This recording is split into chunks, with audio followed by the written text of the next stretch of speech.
খুব সংক্ষিপ্ত পরিসরে রাসূল সাল্লাল্লাহু আলাইহি ওয়াসাল্লামের জীবনী থেকে আমরা কিছু লাইফ লেসন নিয়ে আসবো। আমরা কি শিখতে পারি রাসূল সাল্লাল্লাহু আলাইহি ওয়াসাল্লামের জীবনী থেকে। প্রথম যেই লেসনটা আমরা উল্লেখ করতে চাই সেটা হচ্ছে রাসূল সাল্লাল্লাহু আলাইহি ওয়াসাল্লাম খুব বড় মনের মানসিকতার অধিকারী ছিলেন, বড় মনের, বড় হৃদয়ের অধিকারী ছিলেন। তিনি সবার জন্য ছিলেন। He use to think beyond the narrow borders. কখনো ন্যারো মাইন্ডেড ছিলেন। উনি সবাইকে অ্যাকোমোডেট করতে চাইতেন। তিনি আলামিন, বিশ্ববাসীর জন্য রহমত। He is for all and his teaching is for all.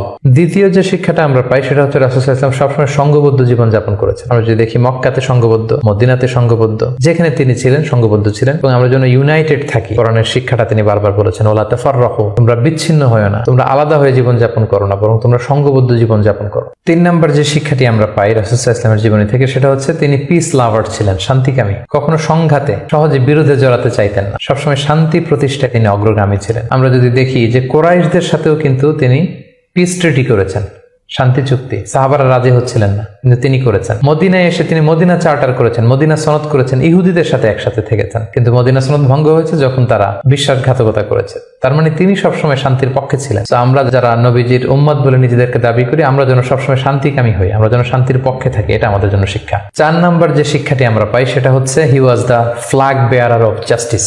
ন্যায় যেখানে, সত্য যেখানে, ইনসাফ যেখানে, জাস্টিস যেখানে, তিনি সেখানে। তার প্রমাণ আমরা দেখি 20 বছর বয়সে তিনি যখন যুবক, তখন তিনি হেলফুল ফুজুল নামে যুব সংঘ করেছেন। উদ্দেশ্য কি ছিল? মাআল মাজলুম দিদ্দাল জালেম। আমরা সবসময় মাজলুমের পক্ষে থাকবো, জালেমের বিরুদ্ধে। কোনো জালেম যেন কোনো ব্যবসায়ীকে, ভিনদেশীকে, কাউকে যেন ঠকাতে না পারে। মাজলুমের পক্ষে লড়বার জন্য তিনি এটা করেছেন। তার মানে ইনসাফ, জাস্টিস, ন্যায় পরায়ণতার পক্ষে তিনি সবসময় কাজ করেছেন। আমরা যেন সবসময় ন্যায় পরায়ণতার পক্ষে থাকি, এটাই আমাদের জন্য শিক্ষা। 5 নম্বর যে ব্যাপারটা আমরা দেখি যে রাসূল সাল্লাল্লাহু আলাইহি ওয়াসাল্লামের পুরো জীবনটা যদি আপনারা খেয়াল করেন, সবসময় রাসূল সাল্লাল্লাহু আলাইহি ওয়াসাল্লাম একটা স্ট্রাগলের মধ্য দিয়ে গিয়েছেন। তিনি আল্লাহর নবী, শুধু নবী নয়, শ্রেষ্ঠ নবী, আল্লাহর হাবিব। তার কাছে কোরআন নাজিল হয়েছে, তার কাছে ওহী আসতো, আল্লাহর সরাসরি সাহায্য তিনি পেয়েছেন, আল্লাহর সাথে কথা বলতেন। তারপরও তার জীবন কিন্তু স্ট্রাগল মুক্ত ছিল না। সবসময় তিনি স্ট্রাগলের মধ্যে দিয়েছিলেন।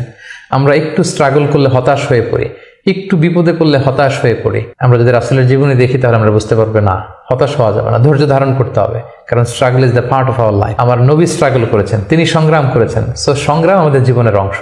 এই শিক্ষাটা আমরা পাই। 6 নম্বর যে শিক্ষাটি আমরা পাই সেটা হচ্ছে রাসূল সাল্লাল্লাহু আলাইহি ওয়াসাল্লাম ব্যক্তিগত জীবনে অত্যন্ত সৎ ছিলেন। যে কারণে যে কুরাইশরা রাসূল সাল্লাল্লাহু আলাইহি ওয়াসাল্লামের বিরোধিতা করতো, তারাই রাসূল সাল্লাল্লাহু আলাইহি ওয়াসাল্লামকে উপাধি দিয়েছিল আস-সাদিক আল আমিন, সত্যবাদী, আমানতদার। যেদিন তিনি হিজরত করবেন সেদিন তিনি তার ঘরে রাসূল সাল্লাল্লাহু আলাইহি ওয়াসাল্লাম আলী রাদিয়াল্লাহু তাআলা আনহুকে রেখে গিয়েছিলেন। কারণ ওনার কাছে মক্কার অনেক লোকেরা আমানত রেখেছিল। সেই আমানতগুলো বুঝিয়ে দিতে আলী রাদিয়াল্লাহু তাআলা আনহুর 3 দিন সময় লেগেছিল। এত পরিমাণে ডিপোজিট ছিল, আমানতের বিভিন্ন জিনিসপত্র ছিল, সেগুলো আলী রাদিয়াল্লাহু তাআলা আনহু বুঝিয়ে দিয়ে তারপরে তিনি হিজরত করেছেন। কতটা আমানতদার ছিলেন আমাদের প্রিয় নবী। এবং ওনার এই ব্যবসায় আমানতদারিতায় মুগ্ধ হয়েই কিন্তু খাদিজা রাদিয়াল্লাহু তাআলা আনহা রাসূল সাল্লাল্লাহু আলাইহি ওয়াসাল্লামকে বিয়ের প্রস্তাব দিয়েছিলেন। তো তার উম্মত হিসেবে আমাদের উচিত সত্যবাদী, সৎ এবং আমানতদার হওয়ার চেষ্টা করা।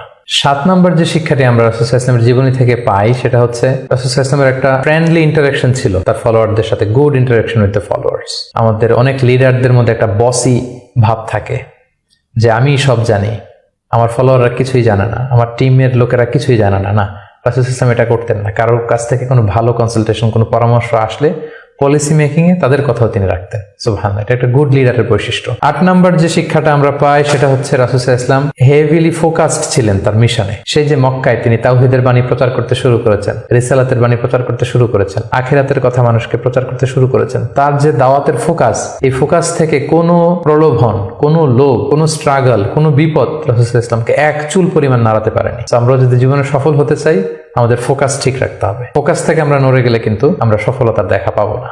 9 নম্বর যে শিক্ষাটা আমরা পাই রাসূল সাল্লাল্লাহু আলাইহি ওয়াসাল্লামের কম্প্যাশনেট এন্ড মার্সিফুল অ্যাটিটিউড। রাসূল সাল্লাল্লাহু আলাইহি ওয়াসাল্লামের দয়াদ্র মানসিকতায় অনেক শত্রু কিন্তু রাসূল সাল্লাল্লাহু আলাইহি ওয়াসাল্লামের বন্ধু হয়ে গিয়েছিল, ঈমান এনেছিল। আমরা দেখেছি মক্কা বিজয় যখন করেছিলেন চাইলে পিষে মারতে পারতেন কুরাইশদেরকে, যারা বছরের পর বছর জন্মভূমি থেকে দূরে থাকতে বাধ্য করেছিল রাসূল সাল্লাল্লাহু আলাইহি ওয়াসাল্লামকে। রাসূল সাল্লাল্লাহু আলাইহি ওয়াসাল্লাম কি করলেন? বললেন যে না, লা তাসরিবা আলাইকুমুল ইয়াউম, কোনো প্রতিশোধ, হিংসা কিছু নেই, ক্ষমা করে দিলাম, যাও তোমরা স্বাধীন। এভাবে নানা ঘটনায় আমরা দেখেছি রাসূল সাল্লাল্লাহু আলাইহি ওয়াসাল্লাম তার অমীয় অনুপম চরিত্রের মাধ্যমে তিনি মানুষের মন জয় করেছেন। এই গুণাবলী যেন আমরা আমাদের মধ্যে ধারণ করবার চেষ্টা করি। সব শেষে শিক্ষাটির কথা বলবো, সেটা হচ্ছে succession management. A good leader produces good leaders. একজন ভালো নেতা শুধু ফলোয়ার তৈরি করে না, সে আরো নতুন নেতা তৈরি করে। আমরা যদি দেখি রাসূল সাল্লাল্লাহু আলাইহি ওয়াসাল্লামের ইন্তেকালের পরে আমাদের লিডারশিপ নিয়ে কোনো ক্রাইসিস হয়নি, সেখানে দাঁড়িয়ে গিয়েছে আবু বকরকে আমরা রাদিয়াল্লাহু তাআলা আনহুকে আমরা আমাদের খলিফা বানিয়েছি। আবু বকর রাদিয়াল্লাহু তাআলা আনহুর ইন্তেকালের পরে ওমরে ফারুক আমাদের খলিফা হয়েছে, তারপরে উসমান, তারপরে আলী রাদিয়াল্লাহু তাআলা আনহু। তার মানে রাসূল সাল্লাল্লাহু আলাইহি ওয়াসাল্লাম এদেরকে কিন্তু সবসময় ডানে বায়ে সামনে